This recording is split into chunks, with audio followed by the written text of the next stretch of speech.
Hello and welcome to the GCN Racing News Show. This week on the show we have race results, teams getting back together for training camps and even more revised race dates in the UCI calendar.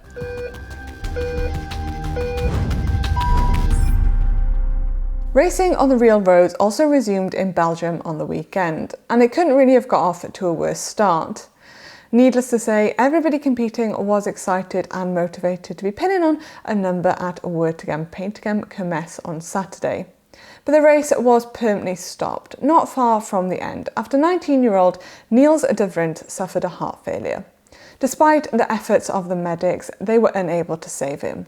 Our sincere condolences go to the family and friends of de Vriendts and to everybody on his VDM team. A minute's silence was held in honour of Niels at the start of GP Vermarc yesterday. Victor Kampenaerts, Fabio Jacobsen and Belgian champion Tim Merle were all in attendance.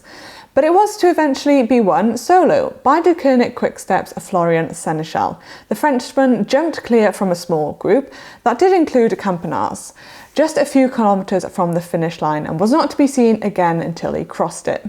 It's great to see racing back again, even if a large cloud hung over it due to those tragic circumstances.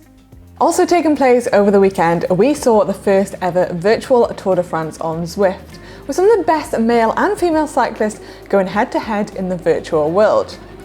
In the first stage, we saw the riders tackle a 36-kilometre course with sprints and QOMs and KOMs en route.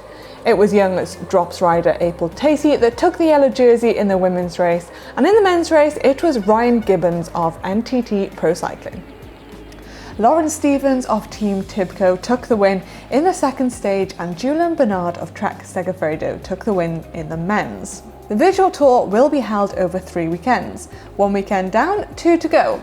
Personally, I really enjoy seeing the riders at home in their pain caves doing some suffering. It shows it's not all glamour being a pro cyclist. It's now time for a poll in the GCN app.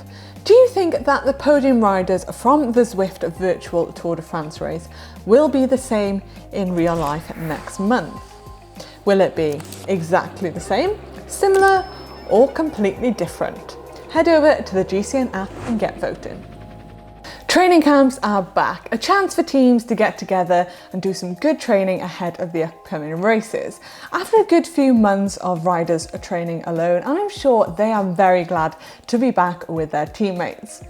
Last week, the Canyon SRAM women's team riders met up in Germany for a 9-day training camp ahead of the season. De Koninck Quick-Step will head to the Dolomites for an 18-day training camp later this week. This is their second training camp, having already had a 3-day training camp in Flanders last month. Ahead of this camp, starting today, Ian Garrison has been stopped from boarding a flight from the USA to Europe under the European Union's stricter COVID-19 travel recommendations.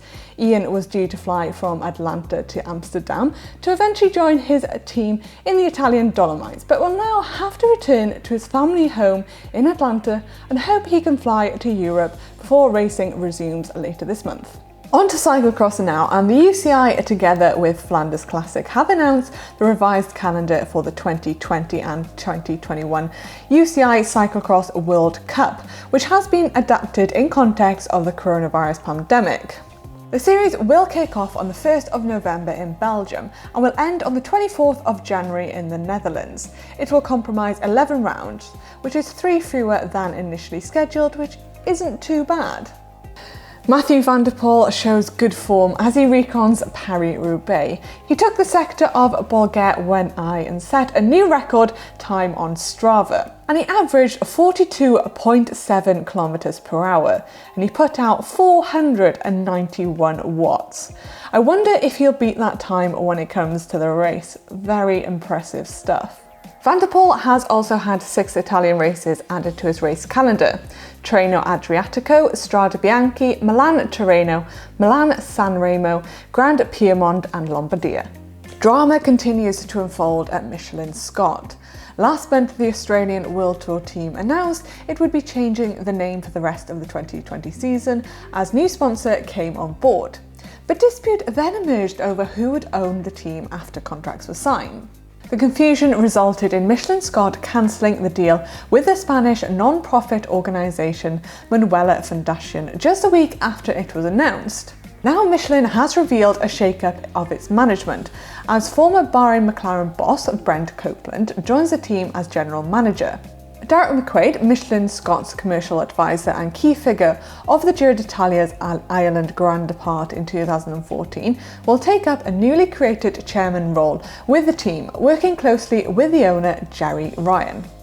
When you think of national championships, let's say the Australian National Championships, you'd think they'd always be in Australia, and the French would always be in France. Well, the Dutch might be changing that up.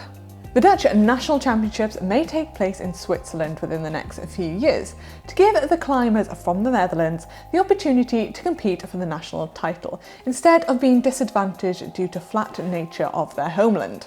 This would give the likes of Dutch climbers Sam Oomen and Tom Dumoulin more opportunities for the victory, while arguably the Netherlands' best climber in the women's pro peloton, Annemiek van Vleuten, the reigning world road race champion, has only won the national road race just once in 2012. Amaury Sports Organisation, the organiser of road cycling's Tour de France, has asked to change the start date of its 2021 race to avoid clash with the rescheduled Tokyo Olympics. The race's Grand Depart is currently scheduled to begin next year on the 2nd of July in Copenhagen, Denmark, and run through to the 25th of July. 2 flat stages are set to be in Denmark on the 3rd and 4th of July, but the rest of the route is yet to be announced in France. However, with the 2020 Tokyo Olympics rescheduled to run between 23rd of July and 8th of August 2021, there is now a direct clash with the men's Olympic road race, which is scheduled for the 24th of July, the day after the opening ceremony.